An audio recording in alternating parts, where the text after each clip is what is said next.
You know, we often talk about constitutional crises in a very abstract way. We do. We tend to think of it as, I don't know, lawyers arguing in a boardroom or politicians just bickering over some specific wording. It feels bureaucratic. It feels distant. Yeah. But the document we are looking at today, it's a press release from the Jubaland Regional Administration in Somalia. It suggests we are way, way past that point. Oh, we are. This isn't just about interpreting the law anymore. We're looking at a document that is, well, it's accusing the national government of actively dismantling the state itself. It really feels like the gloves are off. The text we have is titled, Jubaland Raises Alarm Over Federal Government, which, at first glance might sound like standard political talk. Right. Just posturing. But when you actually read the language they're using, illegal tactics, danger, physical assaults, this is not a standard press release. This is a warning siren. It's a red alert. And to understand why this specific document matters so much, you have to look at the context. Somalia is a federal state. And that structure isn't just some administrative choice. It was a survival mechanism. It was the solution they found after decades of civil war. After centralization tore the place apart. Exactly. So when a major regional state like Jubaland comes out and says the center is breaking the pact, they are saying the very foundation of the country's peace is cracking. And that is exactly what we are here to unpack today. We aren't just looking at a political spat. We are looking at a potential unraveling of that hard-won federal system, as the document calls it. A very important phrase. We need to understand specifically what Jubaland is accusing the federal government of doing, why they think it threatens the nation, and honestly, the terrifying implications of the violence they're alleging. It's a heavy topic, but it's the kind of thing you have to look at squarely. Because at its core, this is a debate about power. Who holds it? How is it shared? And what happens when one side just decides to change the rules? So let's dive right into the deep end. The document opens with a very specific, very heavy accusation. Jubaland says the federal government is exceeding its constitutional mandate. Now, in the world of federalism, that's the cardinal sin, isn't it? It is. The core of the accusation is overreach. But let's be specific about what that means in this text. Jubaland is claiming that the federal government is interfering in the internal affairs of the federal member states. So, meddling. Well, in a unitary state, the central government runs internal affairs. But in a federal system like Somalia's, the states have a distinct legal status. They have autonomy. Right. They aren't just branch offices of the capital. They're supposed to be partners with their own rights. Precisely. And the text emphasizes that the federal government has no authority to unilaterally amend the Constitution or dismantle the federal structure. That word unilaterally is doing a lot of work there. It's the key word. It implies that the center is acting alone, bypassing the very checks and balances that are supposed to protect the regions. That concept of unilateral action, it seems to be the thread pulling through this whole complaint. It's not necessarily that changes are being proposed. I mean, governments propose changes all the time. Sure. It's how they're being done. Exactly. It's about process. The document argues that the existence of these states, their legal standing, isn't something the central government can just toggle on and off.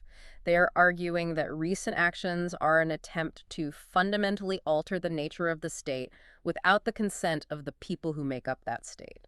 The phrase hard-won federal system really jumped out at me. It feels like they're trying to remind the reader, and maybe the government, of the stakes here. Oh, absolutely. That language is very intentional. This isn't just a system they picked out of a hat. No, our hard-won implies sacrifice. It's a nod to the history of conflict. It reminds everyone that the current peace, the current federal arrangement, it was all negotiated. It was the result of compromises made to stop the fighting. So by using that phrase, Jubaland is signaling that if you mess with this structure, you aren't just changing a law. You are risking a return to the very chaos that made the system necessary in the first place. it's framing the Constitution as a peace treaty, essentially. That's the subtext, yes. And if you violate the treaty, the peace is gone. That is the threat they are laying out. They're framing this overreach as an existential threat to the nation. If the central government can change the rules of the game without asking the other players, then the game, the federal system, it effectively ceases to exist. Which leads us to the more philosophical argument Jubaland is making. They contrast this unilateral behavior with what they believe is the foundation of the country. Yes, they use the words consensus and mutual agreement. And that really is the crux of their argument. It is. Jubaland claims that Somalia's federal system is built on consensus. And you have to remember, in a fragile political environment, Consensus is the glue. It means you don't move forward until everyone, or at least the major stakeholders, are on board. And they are contrasting that with what they see happening now, which they describe as decisions being imposed by a single political actor. Very specific phrasing. It is a single political actor. Yeah. It feels like they're pointing the finger at a specific accumulation of power. It certainly paints a picture of autocracy creeping in. The analysis here, based on their text, is that Jubaland believes any attempt to reshape the framework without broad consultation is a violation of the system's founding principles. They're basically saying, you didn't ask us, you didn't consult the regions, you are imposing this from the top down. And why is that imposition so dangerous in this context? I mean, sometimes governments have to make tough calls, right? Why is this specific instance framed as a potential disaster? Because it breaks the social contract. Jubaland argues that this approach weakens national cohesion. If the states feel that the central government is acting like a dictator rather than a partner, they have zero incentive to cooperate. It breaches the agreements that hold the whole thing together. That's it. It's a breach of trust. So by trying to force unity or control, you actually end up creating more division. It's a paradox. It is the dictator's trap. You tighten your grip, and more star systems slip through your fingers, to borrow a pop culture reference. But in the real world of Somali politics, this just leads to instability. Okay, so up to this point, we've been discussing this in terms of political theory. You know, consensus versus unilateralism, federalism versus centralization. But I want to pivot to something much darker in this document. I think I know where you're going. Because halfway through, it stops being about paperwork and starts being about physical safety. It does. This is where the source material shifts from a political complaint to a security alert. We move from abstract legal arguments to specific dramatic incidents. Let's talk about the incident at the federal parliament. Jubaland calls it a grave failure of leadership, but they get much more specific than that. They do. They allege that members of parliament MPs who oppose these proposed constitutional changes were not just outvoted or shouted down, they were targeted. The text explicitly uses the words intimidation and physical assaults. I just want to pause on that for a second. Physical assaults. We are talking about violence inside the halls of the legislature. That is the allegation, that the very place where debate is supposed to happen, where that consensus we just talked about is supposed to be built, it became a scene of violence. That is incredibly jarring. Yeah. I mean, we're used to hearing about heated debates, maybe shouting matches, but for a regional administration to put in writing that MPs were physically assaulted, that shifts the conversation entirely. It does. And the source raises the stakes even higher. They claim that these MPs' lives are being put in danger. So not just political pressure. No, we're talking about life and death stakes for dissenting voices. And they don't leave the perpetrator vague, do they? They connect this violence directly to the top. Yes, the source is very direct here. They specifically link these proposed constitutional changes and the heavy-handed tactics used to push them to President Hassan Sheikh Mohammed. So, to be absolutely clear, the document is alleging that the president is driving these changes and that the environment created around these changes has led to MPs being beaten and intimidated. That is the direct line they're drawing. It is a severe, severe accusation. It suggests that the executive branch is using violence to silence the legislative branch. That is the definition of a constitutional crisis. That is. It's chilling. You know, when we started this deep dive, we talked about breaking the rules. But this suggests the rules aren't just being broken, they are being violently smashed. And that's why Jubaland calls it a grave failure. If you cannot guarantee the safety of the people elected to represent the public, then the whole mechanism of representation is broken. Right. If an MP is afraid to vote no because they might be physically harmed, you don't have a parliament anymore. You have a rubber stamp. And it seems like this violence isn't just an isolated outburst of temper. The document suggests it's part of a larger strategy. They use the phrase tactics of marginalization. Which connects back to the overreach we discussed earlier. It does. Jubaland claims that federal authorities are using political pressure and illegal tactics to achieve a very specific goal. And what is that goal, according to the source? To marginalize and weaken the regional administrations. Think about it.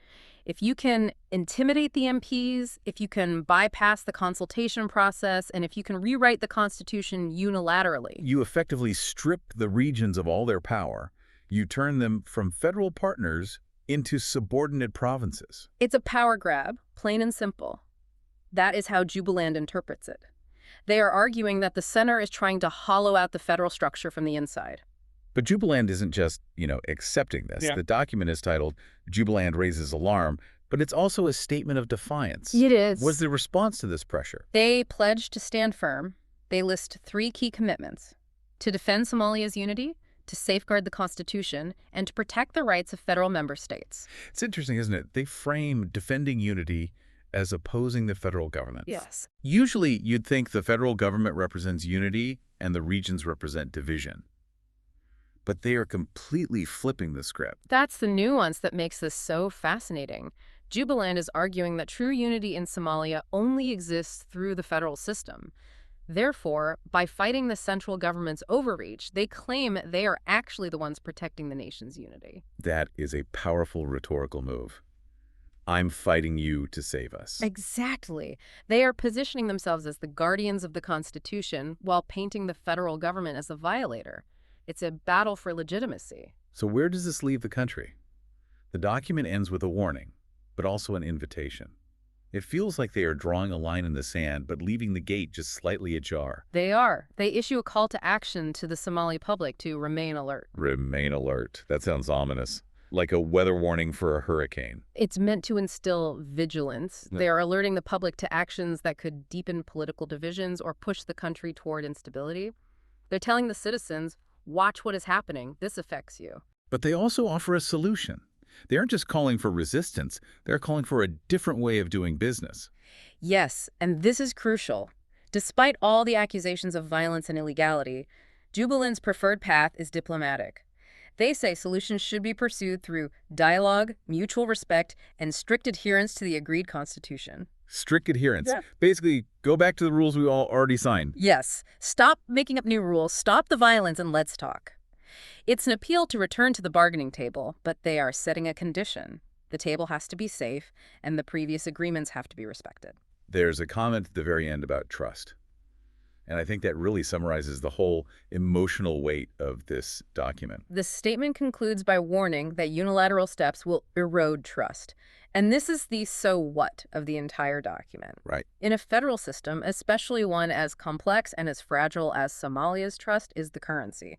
It is the only thing that makes governance possible. Because if the states don't trust the federal government to follow the rules, why would they participate in the system at all? Exactly. If that trust collapses, the system locks up. Or worse, it breaks apart.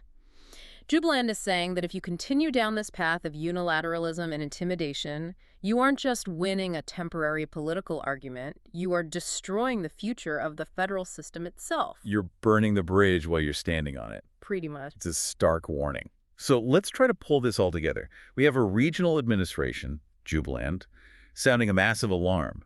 They're accusing the federal government of overstepping its bounds, trying to rewrite the Constitution without consensus. And they are accusing them of doing so through dangerous means. We have these allegations of physical violence against MPs, intimidation in Parliament, and a calculated strategy to marginalize the regions. All linked to proposed changes driven by the president. And at the heart of it all, we have a clash between two visions of government. One based on the slow, difficult work of consensus. And one that looks a lot like imposition and force. And the ultimate victim, if this continues, is the hard-won unity of the country. It really makes you think about the nature of these political agreements. We tend to think of constitutions as these rock-solid things that exist forever, like mountains. Right. But this document reminds us that they're actually living agreements. They're fragile. They only work if everyone agrees to keep playing by the rules every single day. Precisely. A constitution is only as strong as the commitment of the people in power to uphold it. If that commitment wavers, the paper it's written on is meaningless. So here's the question I want to leave you with. We talked about consensus being the foundation. If a federal system requires that consensus to even exist, and one side decides to act alone, does the system effectively cease to exist before the laws are even formally changed? Is the act of ignoring the partner the moment the partnership actually ends? That is the critical question. At what point does a breach of trust become a breach of the state itself? It's something to mull over. This document from Jubaland isn't just a press release. It's a snapshot of a nation at a crossroads. We hope this deep dive gave you a clearer picture of the high stakes involved. Thanks for listening, and stay curious. Until next time.